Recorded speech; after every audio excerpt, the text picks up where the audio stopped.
Que la gracia, la paz, el amor y la misericordia del Señor sea en la vida de cada uno de ustedes, mis amados. Es para mí una bendición hermosa el que pueda dirigirme a ustedes en este mes de octubre, mes de la Reforma, para compartir una reflexión sobre la sola gracia. Así que les invito a que vayamos a la palabra del Señor, al libro del profeta Oseas, en su capítulo 14. Y la palabra del Señor dice así: Vuelve, oh Israel, a Jehová tu Dios, porque por tu pecado has caído. Llevad con vosotros palabras de súplica y volved a Jehová y decidle: Quita toda iniquidad y acepta el bien, y te ofreceremos la ofrenda de nuestros labios. No nos librará el asirio, no montaremos en caballos, ni nunca más diremos a la obra de nuestras manos dioses nuestros, porque en ti el huérfano alcanzará misericordia. Yo sanaré su rebelión, los amaré de pura gracia, porque mi ira se apartó de ellos. Una vez más, yo sanaré su rebelión, los amaré de pura gracia, porque mi ira se apartó de ellos. Yo seré a Israel como rocío. Él florecerá como el lirio y extenderá sus raíces como el Líbano. Se extenderán sus ramas y será su gloria como la del olivo y perfumará como el Líbano. Volverán y se sentarán bajo bajo su sombra, serán vivificados como trigo y florecerán como la vid. Su olor será como de vino de Líbano. Efraín dirá: ¿Qué más tendré con los ídolos? Yo lo oiré y miraré. Yo seré a él como la haya verde. De mí será hallado tu fruto. ¿Quién es sabio para que entienda esto? Y prudente para que lo sepa. Porque los caminos de Israel son rectos, y los justos andarán por ellos, mas los rebeldes caerán en ellos. Padre, alabamos, bendecimos, honramos y glorificamos tu nombre, Señor. Perdona nuestros pecados, mis pecados. Acepta nuestra gratitud al reflexionar en tu palabra. Queremos oír tu voz. Que tu Espíritu Santo que la inspiró sea el mismo que nos dé luz de comprensión y entendimiento. Te lo pedimos humildemente en el nombre y por los méritos de Jesucristo, nuestro Señor y Salvador. Amén.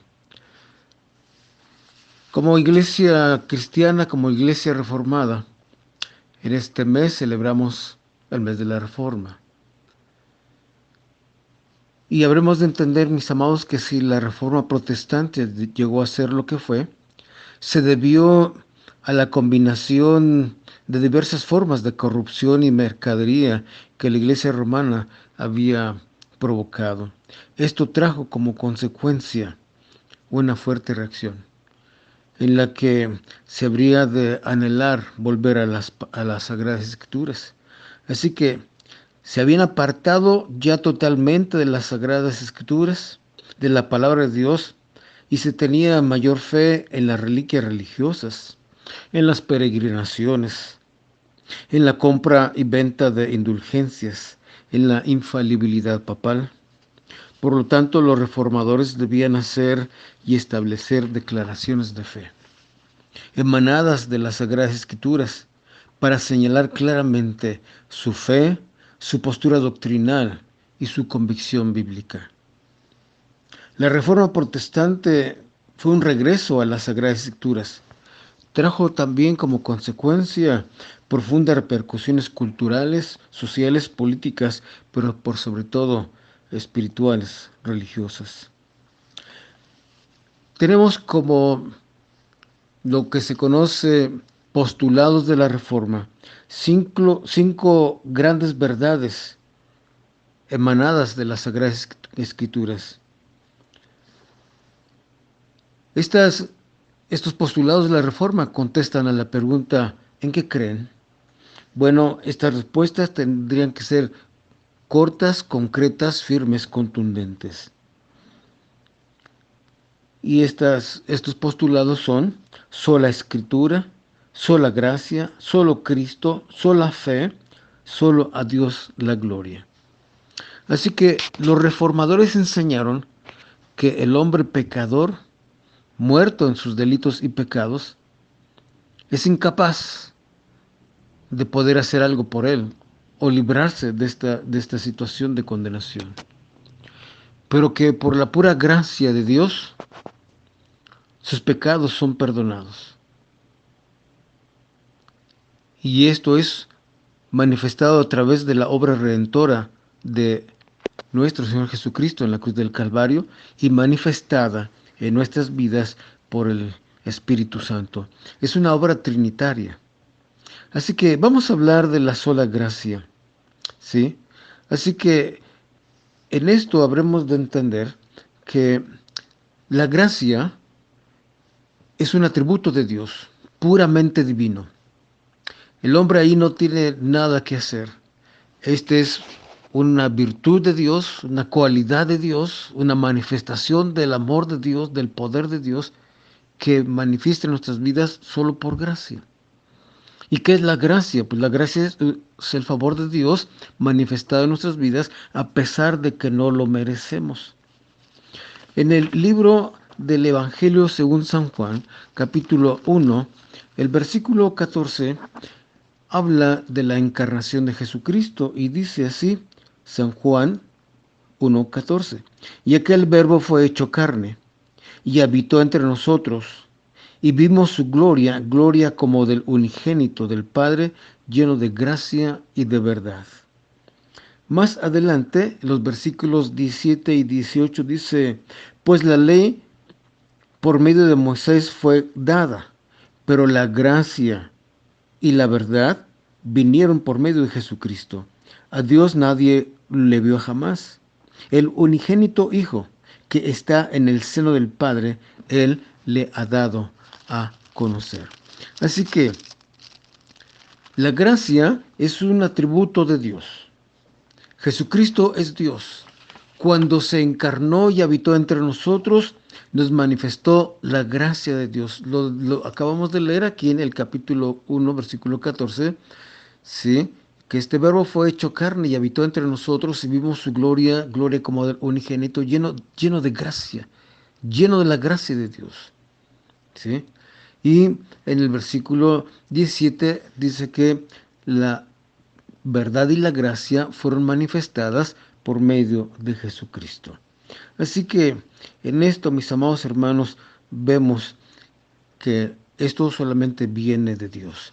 Ahora, la gracia del Señor es abundante, pues dice en el libro del apóstol San Pablo a los Romanos, capítulo 3, versículos 23 y 24.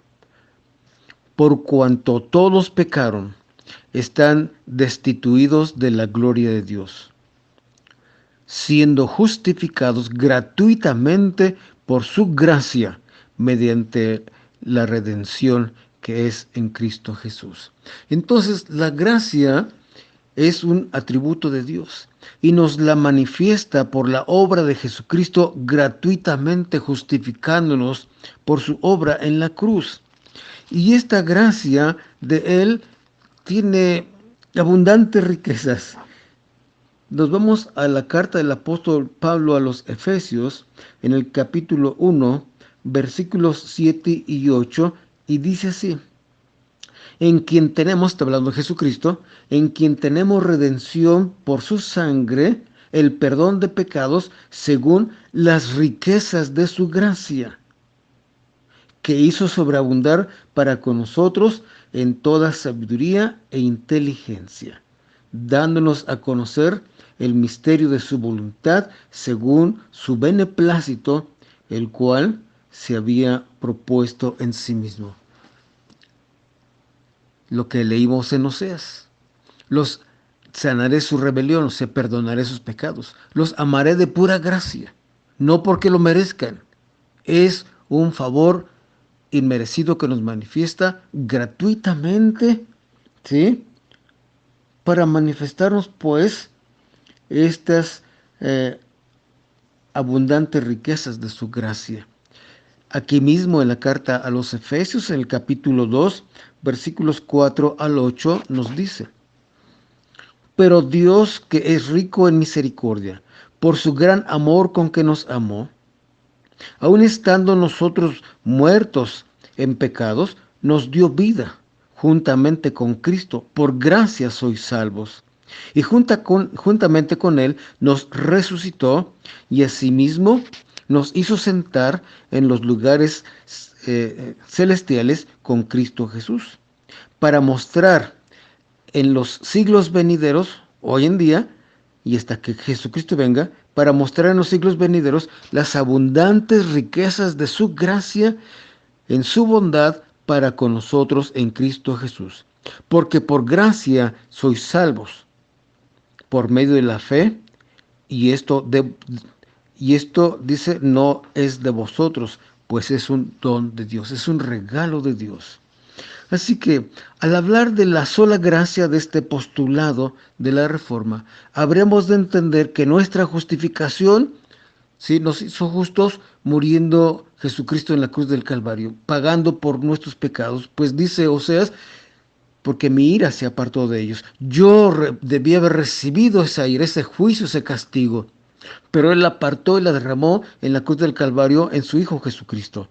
Así que nuestra justificación, o sea, nuestra salvación, solo es obra de la gracia de Dios. Su gracia, repito, es un favor divino no merecido que Dios nos da.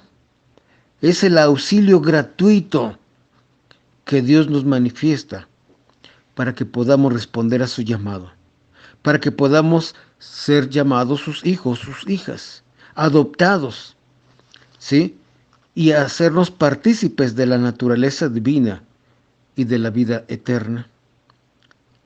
Gracia es un don de Dios para con nosotros, para tener una participación en la vida de Dios, que nos introduce a la intimidad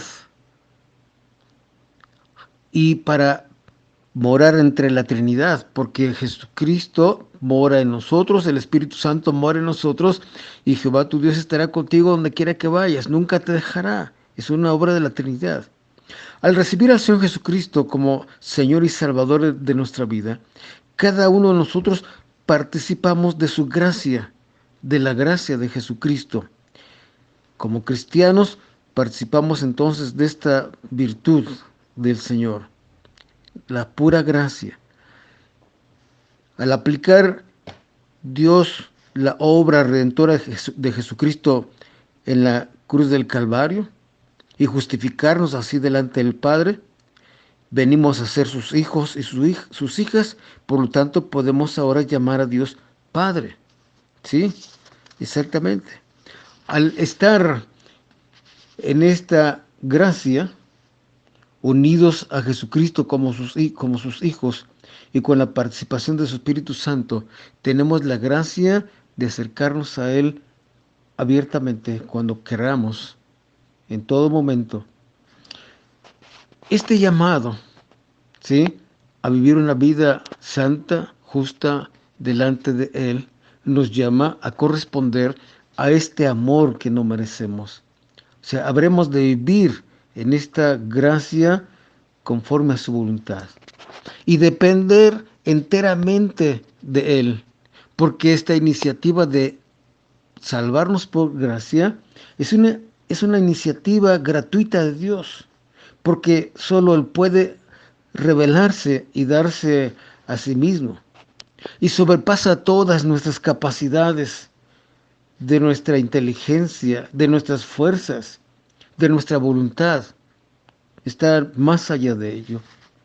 La gracia de Cristo es el don gratuito que Dios nos hace de su vida infundida por el Espíritu Santo en nosotros, para vida eterna, para sanar nuestros pecados, para santificarnos, ¿sí?, para que vivamos una vida santa, ¿sí?, y santificante. O sea, un proceso de crecimiento, de maduración, de entrega, de obediencia a la voluntad del Señor. Sola gracia es la doctrina que sostiene que la salvación viene por la sola gracia de Dios. Es decir, es un favor no merecido. Pues lo acabamos de leer en la carta a los Efesios, y esto no de vosotros, pues es un don, es un regalo de Dios. No es resultado de que nosotros hayamos hecho algo. No, como pecadores no merecíamos más nada más que el juicio, la muerte, ¿sí? No es que hayamos hecho algo por nuestros propios méritos, no. La gracia de Dios por la que nosotros somos justificados, salvados, ¿sí? Por medio de la obra de Jesucristo, nos libra de la muerte segunda, nos libra del juicio venidero, nos libra del castigo eterno, nos libra de la segunda muerte, nos libra de las garras del enemigo, nos da la bendición de ser amados, perdonados, reconciliados, justificados, renovados, renacidos, resucitados por la eternidad. Así que la gracia de Dios consiste en aquella virtud divina de poder darnos perdón, salvación y vida, de hacernos sus hijos, que Él la compró con la sangre de su Hijo Jesucristo en la cruz del Calvario, aplicándola en nuestras vidas a pesar de que no lo merecíamos. Los reformadores enseñaron que el hombre pecador, por la pura gracia de Dios, es libertado de la culpa del pecado. O sea, que su pecado es perdonado. Nuestro pecado, mi pecado es perdonado por la sola gracia de Dios manifestada a través de la obra redentora de Jesucristo en la cruz del Calvario y recibida por fe, ¿sí?, en nuestro corazón. Hablar de la gracia del Señor es el favor más grande que hemos recibido. Es un favor divino que no merecemos, pero que el Dios de la gracia, como dice Primera de Pedro 5:1, más el Dios de toda gracia, sí, solamente es de Él, nos enseña a reconocer que Él es un Dios grandemente misericordioso y amoroso. ¿Por qué menciono aquí misericordioso? Porque nos salva por gracia a pesar de que no lo merecíamos, y por su misericordia no nos castiga, que sí lo merecíamos. No nos castiga conforme a nuestros pecados merecíamos por su misericordia. Como dice el profeta Jeremías, por la misericordia de Jehová no hemos sido consumidos, antes bien, nueva su misericordia cada mañana. Y el salmista en el Salmo 103, versículo 17, dice que la misericordia de Jehová es desde la eternidad hasta la eternidad. Y la gracia de Dios, que nos manifiesta a través de la salvación, porque la salvación es de Dios, es desde la eternidad y hasta la eternidad. Así que en este binomio de la sola gracia nos manifiesta su misericordia por la eternidad. Qué bendición hermosa de poder llamar a Dios Padre, sabiéndonos sus hijos, sus hijas, amados, perdonados y salvados por la eternidad. Oremos, mis amados. Padre, queremos darte la honra y la gloria y las gracias por tu bendita y santa palabra. Gracias porque al recordar este movimiento de reforma, este volver a las Sagradas Escrituras, nos da la bendición maravillosa de poder leer tu palabra y entenderla y poder comprender, Señor, el grande amor con el que tú nos has amado para salvarnos por pura gracia. Sola gracia, solo por tu gracia, como bien dijese el apóstol Pablo. Por la gracia de Dios soy lo que soy y no yo, sino la gracia de Dios en mí. Gracias, Señor. Sella pues tu palabra con el fuego de tu Espíritu Santo en nuestro corazón. Te lo pedimos con humildad y gratitud en el nombre bendito y glorioso de nuestro Señor y Salvador Jesucristo. Amén. Que la paz del Señor quede con ustedes, mis amados. Muchas gracias. Dios les bendiga.